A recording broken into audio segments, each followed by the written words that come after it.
할렐루야. 예, 하나님 말씀 보겠습니다. 아가서 5장 8절입니다. 한 절만 제가 읽고 오늘 말씀을 할 텐데요. 아가서 5장 8절 구약 성경 963페이지입니다. 아가서 5장 8절 제가 읽습니다. 예루살렘의 딸들아, 너희에게 내가 부탁한다. 너희가 내 사랑하는 자를 만나거든 내가 사랑함으로 병이 낫다고 하려무나. 아멘.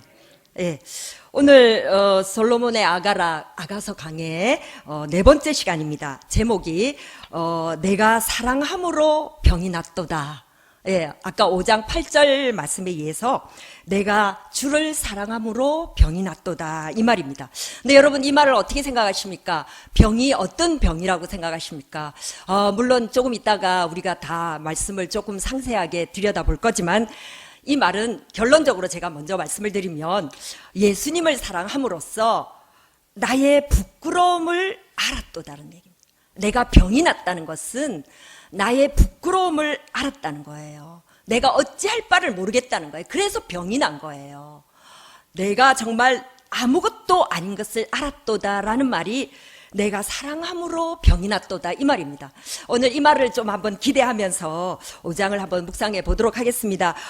지금 이제 5장을 계속 묵상해서 보아야 하기 때문에 성경을 계속 펴놓으시기 바랍니다. 그리고 제가 1절부터 말씀을 한번 보도록 하겠습니다. 1절 읽습니다. 내 누이 내 신부야, 내가 내 동산에 들어와서 나의 모략과 향재료를 거두고 나의 꿀송이와 꿀을 먹고 내 포도주와 내 우유를 마셨으니 나의 친구들아 먹어라. 나의 사랑하는 사람들아 많이 마시라. 이 말은 주께서 하시는 말씀입니다. 주께서 지금 우리에게 하시는 말씀이고 또 솔로몬 왕이 술람미 여인에게 하는 얘기죠. 근데 우리가 4장 마지막에서 보았을 때 솔로몬 왕이 술람미 여인을 두고 너는 내 누이라, 내 신부라 이렇게 말합니다.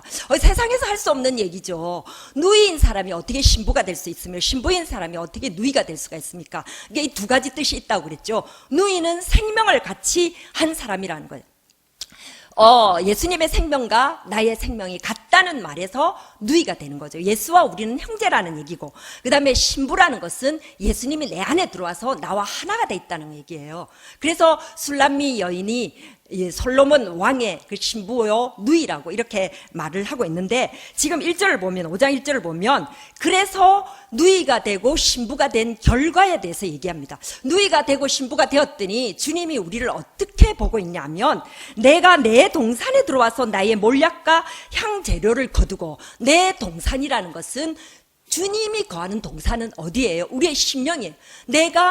주님이 우리의 심령에 들어오셔서 나의 몰약과 향재료, 몰약은요 죽은 후에 시체에 바르는 그런 약이잖아요. 그러니까 죽음이에요. 예수 그리스도의 죽음이죠. 죽음으로 말미암은 향재료, 은혜들이에요. 그러니까 주님이 우리 안에 오셔서 십자가 죽음으로 말미암은 은혜를 우리에게 허락하시고, 그 다음에 나의 꿀송이와 꿀을 먹고, 꿀송이와 꿀은 뭡니까? 달콤하죠. 말씀이죠. 생명의 말씀입니다. 생명의 말씀을 먹게 하였으니 내가 너희 안에 들어가서 나의 십자가 은혜로 말미암은 그 모든 것으로 생명의 말씀을 먹이고, 그 다음에 내가 또 너희에게 포도주와 우유를 마시게 했다. 포도주는 뭐냐면 만족이 되는 거예요. 원래 포도주는 먹고 근하하게 취하는, 와 이런 세상이 없구나라고 그렇게 생각하는 그 뜻이 들어있는 만족이에요. 그래서 포도주와 내 우유는 뭐니까 먹으면 잘하고 배부르죠.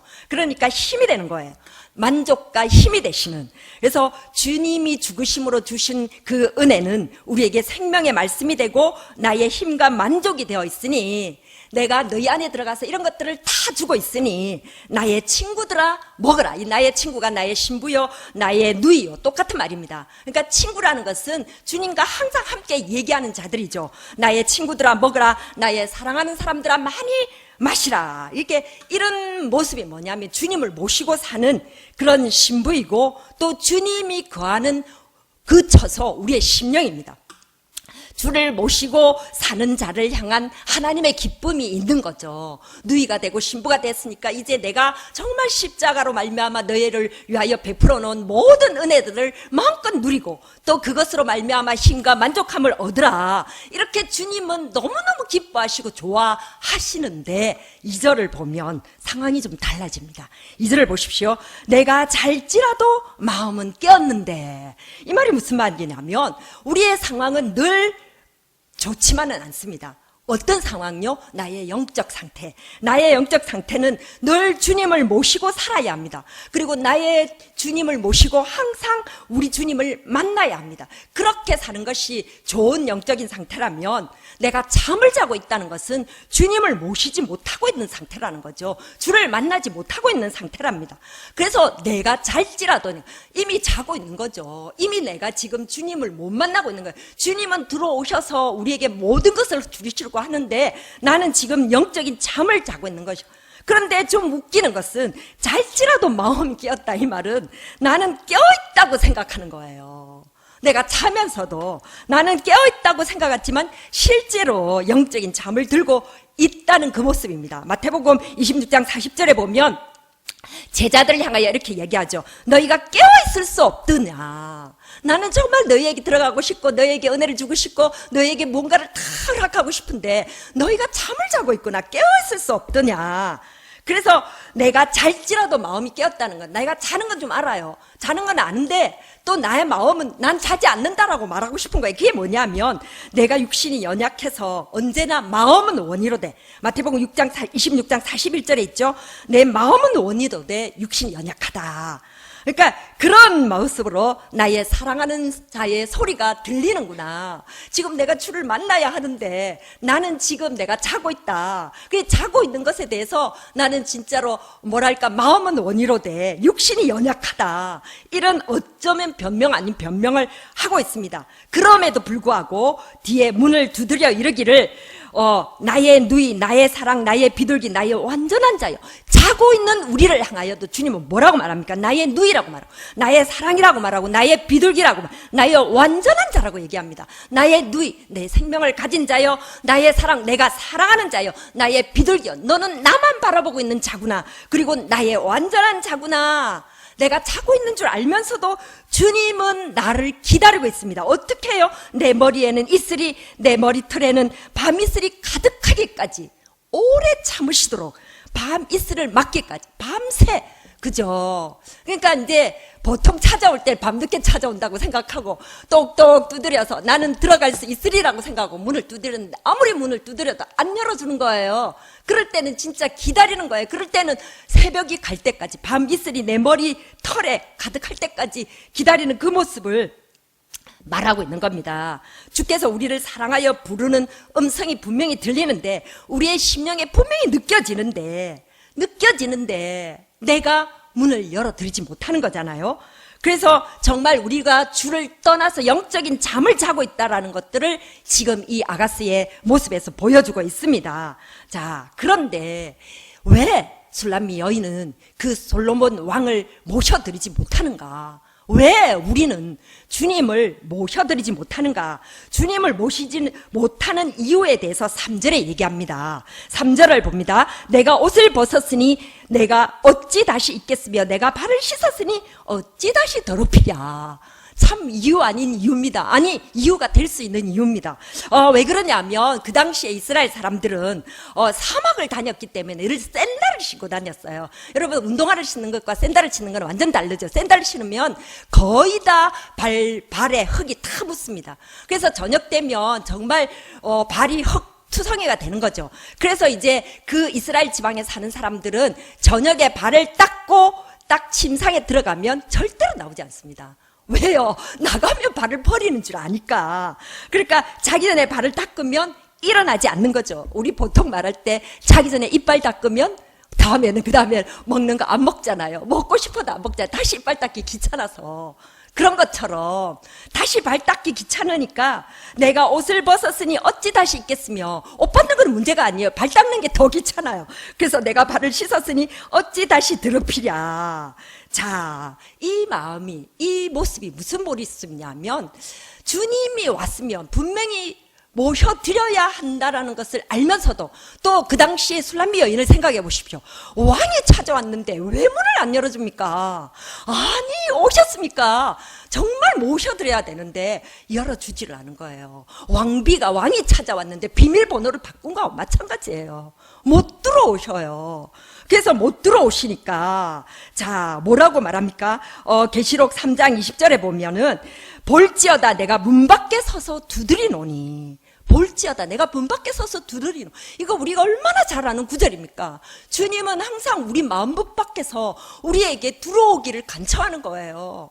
이게 들어오기를 간청하는데 정말 우리의 이유는 뭐랄까 이렇게 내가 발을 닦았으니 못 간다. 이게 지금 발 닦은 것만 얘기하는 거 아닙니다. 이 속에는 우리가 찾아보아야 영적인 의미가 있습니다. 이거는 내가 아무리 주의 음성이 들려온다 해도 내 생각대로 주를 모시려고 하는 거예요. 내가 생각하는 부분까지, 내가 생각하는 방법대로 내가 주님을 다스리려고 하는 거예요. 내 생각이 옳다고 여기는 거예요. 나는 이제 내가 정말 발을 닦았기 때문에 이제 내가 안 나가리라 딱 생각하면 그 생각대로 안 가는 거예요. 내가 주일 예배 봤으니까 수요 예배 안 봐도 돼. 주일 예배 봤으니까 이분은 안 봐도 돼. 내가 금요 예배는 안 봐도 돼. 내가 생각하는 그 의미까지만 주를 모시는 거예요. 내가 생각하는 그 뜻까지만 주님을 내가 만나려고 하는 거지, 정말 주님을 내가 끌고 가려고 하는 거예요. 내가 어느 정도를 주님을 통제하고 있는 거예요. 그래서 내 편해지자고, 내 신앙생활에 게을러지고, 그 다음에 내 중심이 되고 사람 중심이 되어서 정말 이것이 심하면 진짜 신랑이 우리를 찾아왔을 때, 정말 주님이 그날에 왔을 때 이 세상 것 때문에 주를 만나지 못할 수가 있다는 겁니다. 그래서 환경이 너무 좋으면, 환경이 너무 발 닦고 편히 잘 수 있는 환경이 마련됐다면 그 환경이 너무 좋아서 주님을 맞아들이지 않을 수도 있다는 거예요. 그런 모습에도 불구하고 정말 주님을 우리가 어떻게 만났습니까? 이를 보면 그렇습니다. 실제로 우리 마음을 움직이게 하시는 이는 주님이십니다. 4절에 보면 그럽니다.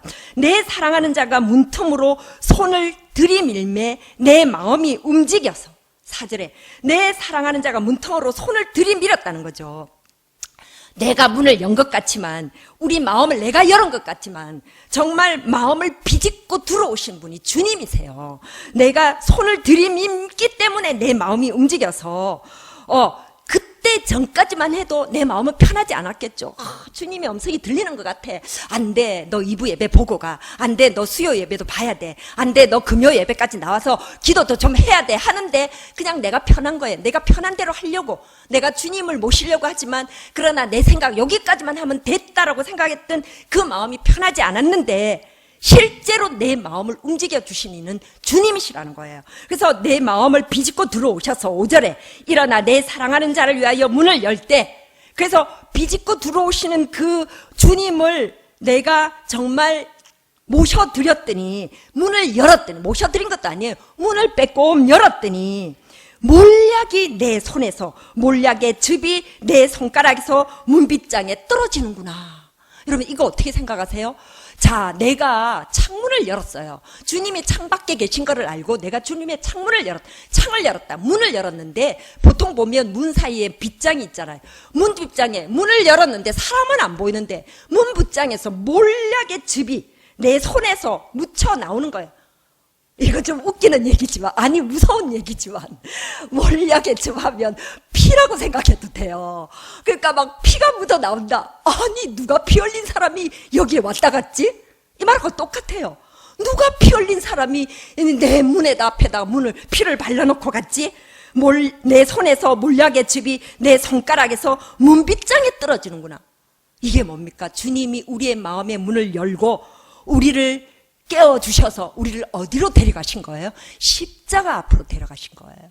우리가 주님이 나는 여기까지입니다 라고 생각하고 주님을 모셔드리지도 않고 내 생각대로 내가 하고 있을 때, 주님이 내 마음을 열고 들어오시기를 원하시면서 주께서 내게 가르쳐 주신 것은 나를 어디로 끌고 갔냐면 십자가 앞으로 끌고 간다는 거예요. 십자가 앞으로 끌고 가서 6절에 보십시오. 내가 내 사랑하는 자를 위하여 문을 열었으나 그는 벌써 물러갔네. 주님은 보이지 않아요. 십자가 앞으로 끌고 가서 주님의 피 흘리심을 보여주신 거예요. 주께서 나를 위하여 죽으신 그 사실을 깨울려주니까 몰약이 뚝뚝 떨어질 때 십자가 사랑이 자신을 깨우는 거예요. 십자가 사랑이 나를 깨우는 거예요. 아까 우리 찬양하지 않았습니까? 십자가 그 사랑 멀리 떠나서 내가 정말 주를 떠나서 멀리 헤맬 때 돌아와서 십자가 앞으로 돌아가면 주의 마음이 뭔지를 알게 되는 거예요. 이걸 얘기하고 있어요. 지금 우리 아가스는요, 이야기예요. 그야말로 이건 교과서가 아니에요. 누군가의 사랑 이야기를 우리가 읽고 있는 거예요. 누군가 누구를 어떻게 사랑했던 그 사랑 얘기를 지금 읽고 있는 거예요. 그러나 그것이 남의 얘기가 아니고 주님이 나를 사랑한 얘기를 그렇게 듣고 있는 거죠. 그래서 주께서 우리를 어디로 데려갔냐? 십자가 앞으로 데려가서 우리가 어떻게 해서 주께서 나를 위하여 피 흘리셨는지 십자가 사랑을 알게 해서 정말 내가 아무것도 아닌 것을 알게 하는 거예요. 내가 아무것도 아닌 것을 알게 하는 건 그 다음 장면이겠지만 내가 미리 말씀하지만 주님이 우리를 십자가 앞으로 데려간 이유가 있어요. 그 이유는 보세요. 6절에 보면 내가 내 사랑하는 자를 위하여 문을 열었으나 그는 벌써 물러갔네. 세상에 나를 만나기 위해서 그렇게 문 두드리고 그렇게 밤새도록 기다리셨던 분이 내가 문을 열었을 때 보이지 않는다는 거예요. 참 모순적이죠. 아이러니컬한 거예요. 아니 주님이 그렇게 나에게 들어오시기를 원하셔놓고 왜 내가 문을 열었을 때는 없으신가 말인 거예요. 주님이 이렇게 하신 거예요. 주께서 나를 이렇게 이끌어가고 있는 것들을 보여주는 거예요. 지금 벌써 주님이 짠 하고 나타나면 주의 목적이 이루어지지 않는 거예요. 내가 주를 떠나 있을 때 네가 왜 떠나 있는지를 알게 하시고자 주님이 우리를 십자가 앞으로 이끌어갔고 내가 십자가 앞으로 갔을 때 주님이 원하시는 그 무언가를 내가 알고 깨달을 때까지 하나님은 주님은 기다리고 계신다는 거예요. 그래서 그는 벌써 물러갔네.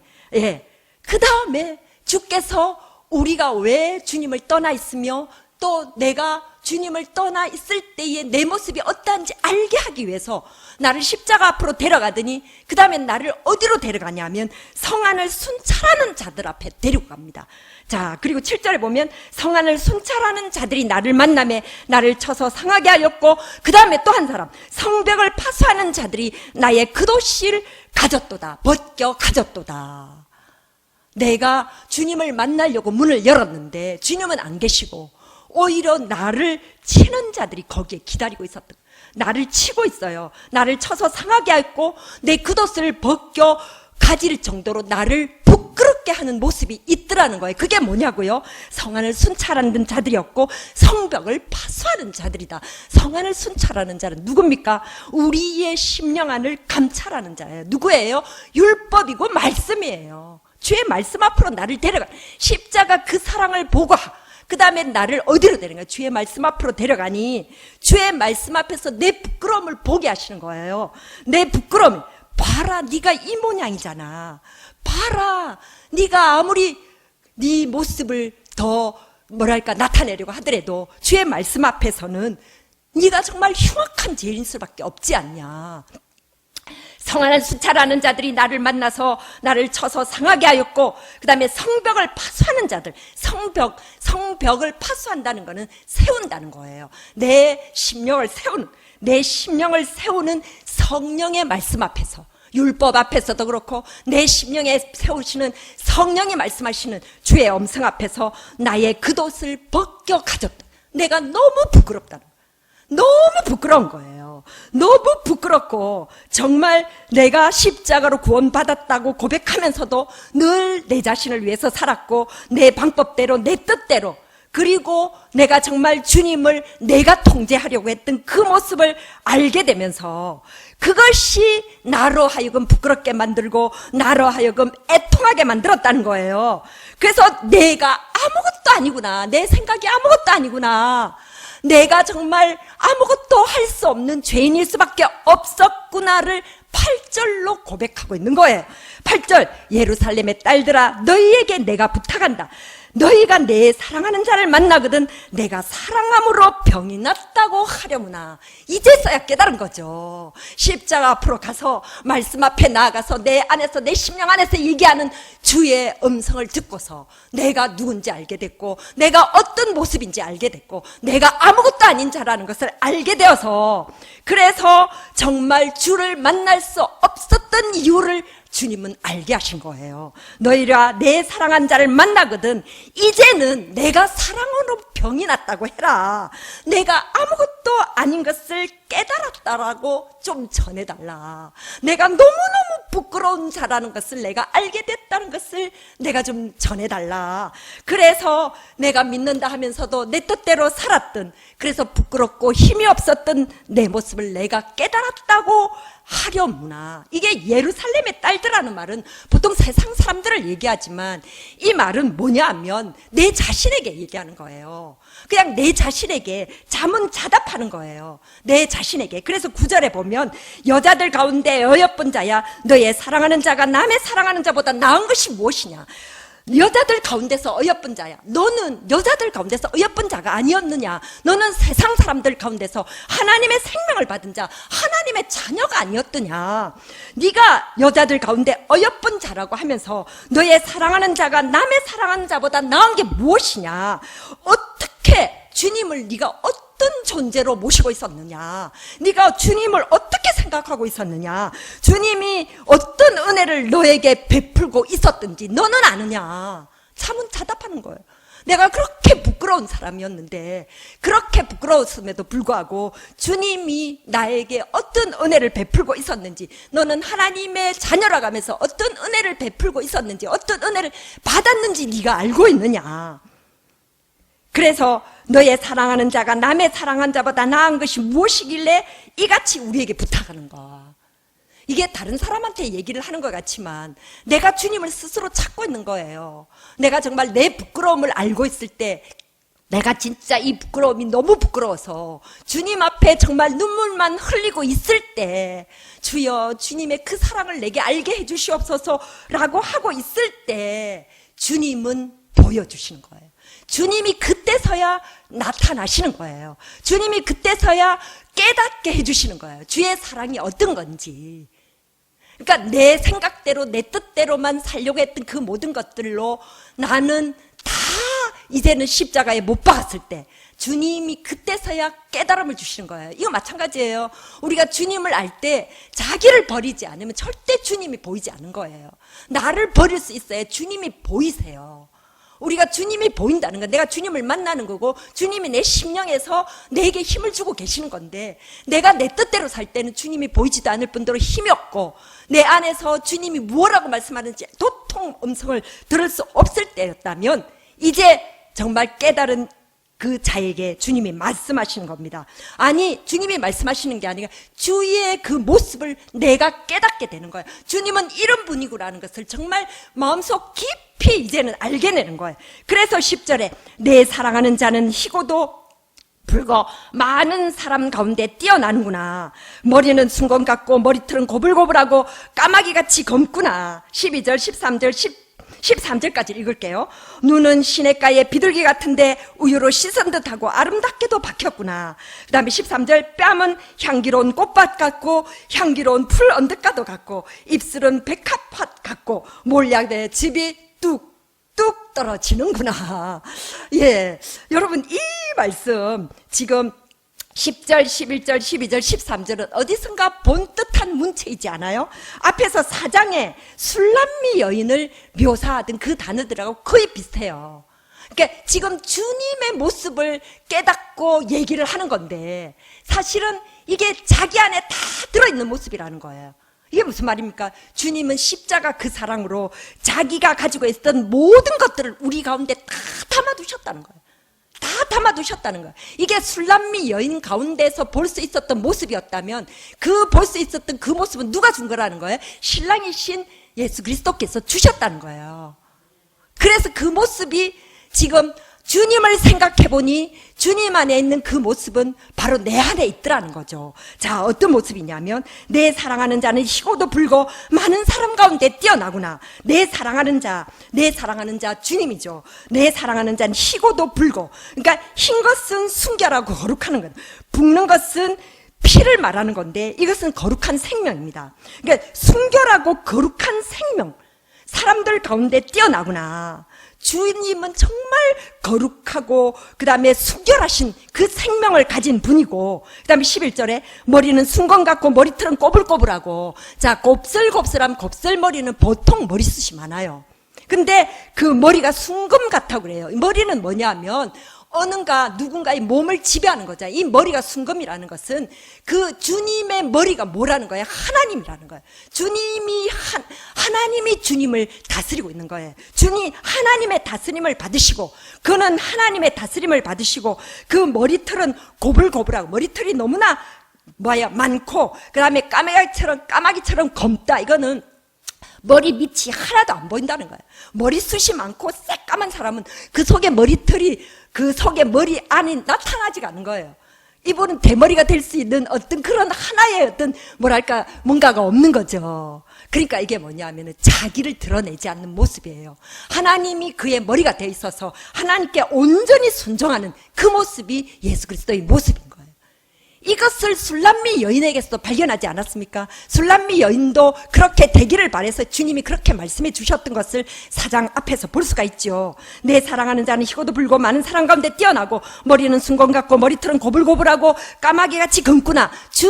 하나님이 그를 다스리시고 하나님께 순종함으로 자기를 온전히 드러내지 않고 주님을 순종하는 그 모습. 그 다음에 눈은 시냇가의 비둘기 같은데, 눈은 시냇가의 비둘기는 누구만 바라본다고요? 하나만 바라본다고. 누구만 바라본다고요? 주님만 바라본다고요. 그래서 눈은 시냇가의 비둘기 같은데, 이것은 주님의 눈을 말한다면 주님은 누구를 바라본다? 우리만 바라본다는 거예요. 주님은 우리를 사랑하는 그 주님을 말하고, 그 다음에 우유로 씻은 듯하고, 눈이 우유로 씻은 듯하답니다. 순수하고 아름다운 거예요. 아름답게도 박혔구나. 주님이 우리를 사랑하는 그 모습이 얼마나 순수하고 얼마나 아름다운지. 12절이 그런 뜻이라면 13절, 뺨은 향기롭고 꽃밭 같고 향기로운 푸른뜻도 같고 입술은 백화가 같고 모략의 즙이 뚝뚝 떨어지는구나. 뺨은 뭐라고 그랬어요? 원래 생명력이에요. 뺨은 이렇게 볼거스레하면 살아있는 사람이고, 죽은 사람은 절대로 이게 붉은 기가 없습니다. 그래서 살아있는 그 생명은 향기로운 꽃밭 같고, 그 생명은 향기를 드러내고 향기로운 푸른떡과 같고, 푸른떡은 향기롭게 푸른떡이니까 생명이 아주 풍성한 걸 말하죠. 그 생명이 향기롭고 그 생명이 풍성하고, 그 다음에 입술은 백합화 같고 몰약의 즙이 뚝뚝 떨어지고, 입술의 말씀은 백합화, 생명의 말씀을 나타내시고, 입술에는 생명의 말씀을 담으시고, 몰약의 즙이, 그러니까 죽음으로 말미암은 은혜가 그 가운데서 뚝뚝 떨어지는구나. 그 죽으심으로 말미암은 은혜를 우리에게 풍성하게 담아주신다. 그분이 그런 분이다. 이제야 깨닫는 거예요. 정말 주께서 똑똑똑 두드리면서 밤새 내가 좀 들어가자 할 때는, 아니요, 나는 여기까지만 됐습니다. 아니요, 나는 내 뜻대로 잘하고 있습니다. 주여, 나는 내가 깨어있으니 걱정하지 마십시오 라고 하더니, 정말 주의 십자가 앞으로 돌아가니까 그 십자가 그 사랑에 갑자기 정신이 번쩍 들어서 내가 깨자마자 주의 말씀 앞에서, 주의 음성 앞에서 내 부끄러움을 알게 되고, 그 부끄러움을 알게 됐을 때 비로소 주를 보게 돼요. 이런 주님을 보게 된다는 거예요. 그 다음에 14절부터 15절, 16절은 뭘 말하느냐 하면, 주께서 그 생명을 우리에게 담으시고 우리를 세우시는 모습을 또 얘기합니다. 14절 보십시오. 손은 황옥을 물린 황금 놀이개 같고, 황옥을 물린 황금 놀이개, 참 어려운 말이죠. 이게 진짜 옛날 말이에요. 요즘 같으면 이런 얘기를 썼을까요? 정말 옛날 사람이지만 그래도 정말 해석을 잘했다라고, 저는 이 번역을 잘했다라고 저는 생각하는 게, 황옥을 물린 황금 놀이개. 여기 계신 분들은 좀 나이가 많으셔서 놀이개가 뭐 하는 건지 알 거예요. 놀이개는 손에 이렇게 갖고 노는 거에 아끼는 것을 자기가 이렇게 손에 꼭 쥐고 있는 게 놀이개예요. 그러니까 황금 놀이개는 정말 보배롭고 존귀한, 그래서 자기가 정말 손에서 놓칠 수 없는 그걸 얘기하는 거예요. 손은 황옥을 물린 황금 놀이개 같다. 이 손은 뭐냐면 일입니다. 그가 하신 일입니다. 그가 하신 구원의 역사, 손으로 행하신 일입니다. 주께서 손으로 행하신 그 구원의 역사로 말미암아서 우리가 그분의 황금 놀이개가 되었다는 거예요. 이거 이 뜻 여러분 그대로 속성으로 해석할 수 있겠습니까? 주님이 손으로 그 구원의 역사를 일으키사 그 손에 황금 놀이개를 가지고 있다는 거예요. 그 황금 놀이개는 우리를 그분의 손 안에 정말 보배롭고 존귀한 존재로 삼아주신, 손 안에 우리를 붙들고 계시고, 그 다음에 몸은, 자, 여기서부터 잘 들으십시오. 이 몸이 나옵니다. 몸은 아로 새긴 상하에 청옥을 입힌 듯하구나. 이 예수님의 몸, 뭡니까? 그리스도의 몸, 누굽니까? 교회지 않습니까? 아멘입니까? 예, 예수 그리스도의 몸은 누구십니까? 교회입니다. 교회가 누굽니까? 나입니다, 나. 바로 나입니다. 그러니까 내가 바로, 그러니까 그 몸, 아로 새긴 상하에 청옥을 입힌 듯한데, 그분이 세우신 교회는 상하가 뭡니까? 그 상하가 가장 단단하다고 하죠. 가장 든든하다는, 이 믿음의 든든한 믿음을 얘기합니다. 그분의 교회는 든든한 믿음 위에서 청옥을 입혔다. 청옥은 뭐냐 하면 하늘의 색깔입니다. 그러니까 하늘의 영광을 드러내고 있다는 거예요. 그분의 몸이신 교회는 든든한 믿음 위에서 하늘의 영광을 드러내고 있다. 이렇게 우리를 세운다는 거예요. 주의 생명을 우리에게 듬뿍 담아주시고, 그리고 우리를 주의 몸으로 삼으셔서 하늘의 영광을 드러내고 있고, 15절에 다리는 순금받침에 세운 화방석 기둥 같고, 다리가 누구 다리입니까? 몸에 붙은 다리니까 뭡니까? 교회의 기둥입니다.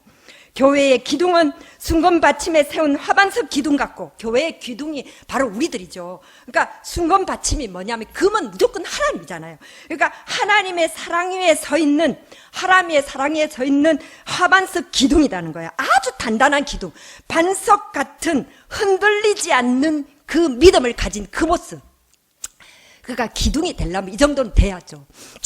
하나님의 사랑 위에 서서 흔들리지 않는 그 모습. 그러니까 정말 내가 이 세상 어떤 것이 올지라도 정말 흔들리지 않는 믿음을 가지리라. 우리는 매일 그렇게 기도하잖아요. 그러니까 그런 것처럼 우리를 그렇게 세워주신다는 겁니다. 다리는 순금에 받침에 세운 하반석 기둥 같고, 그 생김새, 몸의 생김새입니다. 몸의 생김새는 레바논 같으니, 몸의 생김새가 주의 몸의 생김새지만, 그러니까 우리를 그렇게 만들어 가신다는 거예요. 그러니까 우리를 어떻게 다 만들어 가냐면 레바논 같이, 레바논은 뭐냐면 은혜의 땅입니다. 그러니까 은혜롭고, 그 다음에 백향목처럼 보기 좋고, 향기를 뿜는 향목이니까 뭡니까? 나무죠. 은혜롭고 생명의 향기를 풍겨내는 생명나무로 우리를 세우는 거. 이게 주께서 세우시는 교회의 모습이에요. 내가 주님을 만나고 보니까 주의 생명이 담겨있는 우리의 모습에서 나를 세워가시는 주의 그 마음을 알겠더라는 거죠. 교회를 세워가시는 그 마음을 정말 나는 알겠다. 그리고 16절에 입은 심이 달콤하니 그 전체가 사랑스럽구나. 입은 심이 달콤하니, 입술의 그 말은 사랑의 말로, 달콤한 것은 이웃을 위한 거죠. 그래서 이웃을 기쁘게 하는 달콤한 그런 사랑스러운 모습으로 주님이 우리를 변화시켜 가고 있구나. 주님이 나를 변화시켜 가고 있구나. 비로소 깨닫게 된 거예요. 그래서 예루살렘의 딸들아, 이는 내 사랑하는 자요 나의 친구로다. 내가 이런 자를 믿고 이런 자를 친구로, 이런 자를 내가 주님으로 모시고 있도다. 그것이 바로 나에게 하는 얘기. 나에게 네가 알고 있는 그 주님은, 너를 사랑하는 그 주님은 그렇게 생명을 너에게 듬뿍 담으시고 너를 그렇게 아름다운 교회로 세워가시는 그분이다. 지금 제가 제가 이 아가서 5장을 마쳤습니다. 이게 마쳤는데 결론 부분이 더 중요합니다. 여러분 한번 들어보십시오. 제가 정말 이 5장을 다시 한번 읽으면서 마음이 너무너무 감사한 거예요. 내가 어디에 있든지, 주를 떠나 있든지 주님은 항상 나를 문을 두드려서 들어오시기를 바라시며, 또 나를 항상 십자가 앞으로 데려가시면서 내 모습을 보게 하세요. 그래서 내 모습을 보고 내가 정말 부끄러운 모습을 알고 내가 아무것도 아닌 것을 알게 되는 그 순간 주님을 다시 만나는 거예요. 주님을 다시 보는 거예요. 주님을 다시 내가 붙잡게 되는 거예요. 그래서 정말 주의 그 힘과 주의 그 말씀과 그리고 나를 세우시는 그 은혜 가운데 내가 들어가게 되는 거죠. 그래서 정말 아가서 5장에 들어왔어야지 비로소 자신의 모습을 보게 되는 이 술람의 여인의 모습을 보며 또 우리를 봅니다. 아무것도 아닌 것을 알게 되는 거죠. 내가 사랑함으로 병이 난 거죠. 사랑함으로. 그래서 정말 신부된 교회가 신랑 되신 예수님을 비로소 이해하게 된 거예요. 바로 그런 예수님이 우리를 그렇게 만드시려고 십자가에 못 박히셨구나. 예수님의 생명을 주시려고, 예수님처럼 되게 하시려고 주님이 십자가에 못 박히셨구나. 그래서 이제는 나의 생각과 내 뜻과 내 유익을 위해서 사는 자가 아니라 나를 버리고 신랑 되신 예수의 참 사랑을 알고 그분을 높이는 자가 내가 되어야겠구나. 이것이 하나님이 우리를 구원하신 목적이고 하나님이 우리를 누이로 삼고 신부로 삼으신 그 이유이며, 그 다음에 정말 술람미 여인을 아내로 맞이한 솔로몬 왕의 마음이라는 거죠. 정말 자기를 의지하던 자가 자기의 존재를 부정하기까지, 내가 아무것도 아닌 것을 알게 되기까지 주님은 여기까지 이끌어왔다는 거예요. 사도행전 9장 15절에는 이런 얘기가 있습니다. 다메섹에서 사도 바울이 주를 만난 후에 눈이 보이지 않게 된 사도 바울을 위해서 주께서 아나니아를 사울에게 보내실 때 이런 얘기를 합니다. 가라, 이 사람은 내 이름을 이방인과 임금들과 이스라엘 자손들 앞에 전하기 위해 택한 나의 그릇이라. 그가 내 이름을 위하여 고난받아야 할 것을 내가 그에게 보이노라. 이 말이 무슨 말입니까? 사도 바울이 이제야 바로 하나님을 만났어요. 이제야 금방 하나님을 만났지만 그가 눈이 멀었어요. 이 눈이 멀었게 했던 그 이유가 있어요. 그건 뭐냐면 그가 내 이름을 위하여 고난받아야 할 것을 내가 그에게 보이기 때문에 그렇다는 거예요. 고난받는다, 이 말이 무엇입니까? 자기를 버리게 한다는 거예요. 택한 그릇으로 사용하기 위해서는 자기를 버려야 하거든요. 그래서 사도 바울의 눈을 멀게 한 거예요. 주님이 사도 바울을 쓰려고 했어요. 정말 주님이 사도 바울을 만나주시려고 하는데 바로 만나주시는 게 아니라 고난받고 난 뒤에 만나야 해요. 그래야 참 주님이 어떤 분인 줄 알잖아요. 그래서 연약한 자기 자신을 버리고, 그리고 주님을 정말 주님을 드러내기 위해서는 고난받게 하기 위해서 눈이 멀게 했는데, 이런 사도 바울이 나중에 고백이 빌립보서 3장 8절에 이런 얘기를 합니다. 무엇이든지 내게 유익하던 것을 그리스도를 위하여 해를 여길 뿐더러 그리스도를 아는 지식이 가장 고상하기 때문이니 내가 그를 위하여 모든 것을 잃어버리고 배설물같이 여김은. 그러니까 정말 주님의 뜻대로 자기의 유익하던 모든 것들을 버리고, 나의 것은 아무것도 쓸데가 없다, 나는 아무것도 아니다, 정말 내게 있는 모든 것이 배설물로 여겨질 뿐이다 라고 고백하기까지 사도 바울이 변하지 않았습니까?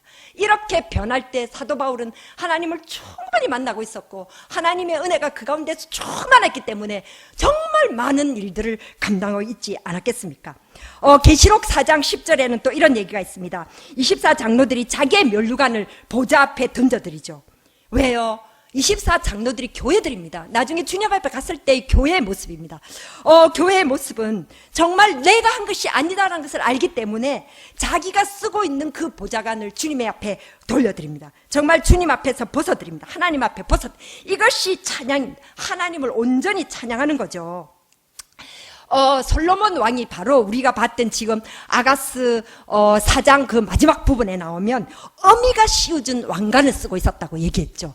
어미가 씌워준 왕관은 자격 없는 자가 쓴 관이에요. 그게 바로 우리 24장로들이 썼던 면류관이나 마찬가지예요. 자기 것이 아니니까 돌려드리는 것은 당연한 거예요. 우리는 자격 없는 자가, 아무것도 아닌 자가 주의 은혜로 말미암아 우리는 면류관을 쓰기까지 주님으로 말미암아 높여진 자들이니까 주님 앞에 갔을 때는 이것은 내 것이 아닙니다, 나의 나된 것은 내가 아니요 하나님의 은혜입니다 라고 돌려드리는 건 당연하다는 거죠. 정말 예수를 알면 알수록 우리는 아무것도 아닌 것을 알아야 합니다. 정말 믿으면 믿을수록 나는 창기요 세리요 이런 고백이 나와야 합니다. 정말 내 죄를 크게 여기고 나는 부끄러운 자이며 나는 아무것도 아닌 자이다. 정말 내가 죄가 많아서가 아니라 주의 은혜 앞에 내가 나아갈 때는 내가 나타낼 것이, 나를 드러낼 것이 아무것도 없고 내 생각대로 할 수 있는 것이 아무것도 없고 내 지혜로 할 수 있는 것이 아무것도 없다는 거예요. 그것이 내가 할 수 있는 고백입니다. 그래서 그런데 이와 반면에 예수를 믿으면 믿을수록 다른 사람들을 정죄하는 사람이 있다면 그것은 잘못됐다는 거죠. 마치 주님이 주신 관을 자기가 쓰고 이건 내 것이에요, 건드리지 마세요, 이건 내 것이에요, 내가 끝까지 가져갈 것이에요, 이렇게 말하는 어리석은 사람하고 같다는 거예요. 그래서 내가 다른 사람보다 높아지려 하고 내가 다른 사람을 다스리려 한다면 내가 중심이 되고 은혜는 사라지고 만다. 은혜는 사라지고. 주의 은혜가 내게 있으려면은 정말 나는 아무것도 아닙니다. 그렇게 나를 알아야 하고 그런 나를 하나님의 자녀로 하나님의 그 정말 교회들로 아름다운 교회들로 하나님이 세워주실 겁니다. 하나님의 사랑 앞에서 자신을 드러내고 자신의 방법대로 사는 자가 아니라 하나님의 사랑 앞에서 우리는 우리의 연약함을 깨닫고 병든 내 모습을 알고 내 자신이 아무것도 아닌 걸 알아서 하나님을 높이는, 그래서 하나님께 영광을 돌려드리는 건강한 교회들이 됩시다. 할렐루야. 아멘. 예. 자, 나는 아무것도 아닙니다. 찬양합시다. 정말 우리는 아무것도 아닙니다. 하나님의 사랑이 없으면, 그리고 정말 하나님의 지혜가 없으면 아무것도 아닙니다. 우리가 찬양합시다. 아무것도 아닙니다. 주님의 사랑이 없으면, 주님의 사랑이 없으면 나는 아무것도 모릅니다. 나는 아무것도 모릅니다. 주님의 지혜가 없으면, 주님의 지혜가 없으면 나는 아무것도 못합니다. 나는 아무것도 못합니다. 주께서 힘주시지 않으면, 주님의 능력이 없으면 나는 한순간도 못 삽니다. 나는 한순간도 못 삽니다.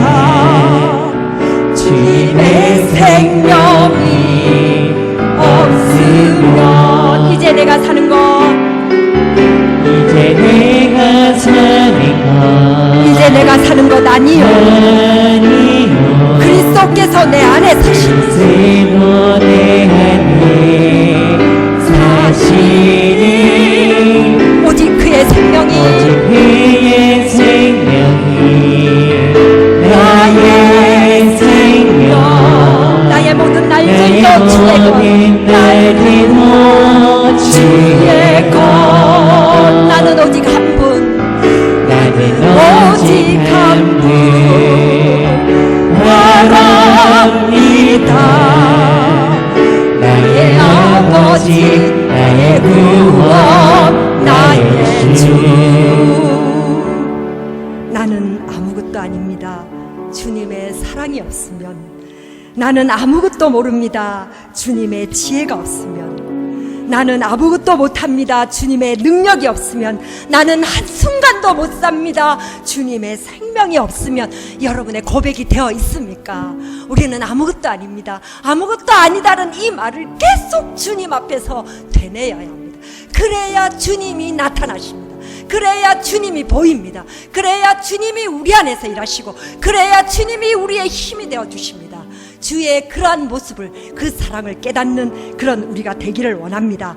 예, 자, 기도의 제목을 드립니다. 주신 말씀을 기억하고 주님 앞에서 아무것도 아닌 내 자신으로 살지 말고 우리의 생각과 지혜와 힘을 내려놓고 주의 생명과 지혜와 능력으로 살게 해 주시옵소서. 이렇게 구하는 기도가 되시기를 바랍니다. 그리고 주세움 교회를 위해서 우리가 주의 몸을 이루게 하시고 흔들리지 않고 든든히 서가는 교회, 아름다운 사랑의 향기로 세상에 예수를 드러내는 교회가 되게 해 주시옵소서. 그렇게 기도해 주시고요, 우리의 어린 자녀들을 위하여 기도합시다.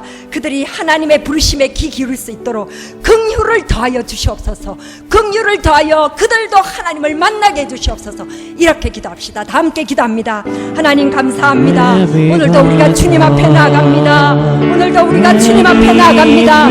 정말 내 생각을 내려놓고, 내 모든 지혜를 내려놓고, 내가 생각하는 그 고민을 내려놓고, 하나님여, 나는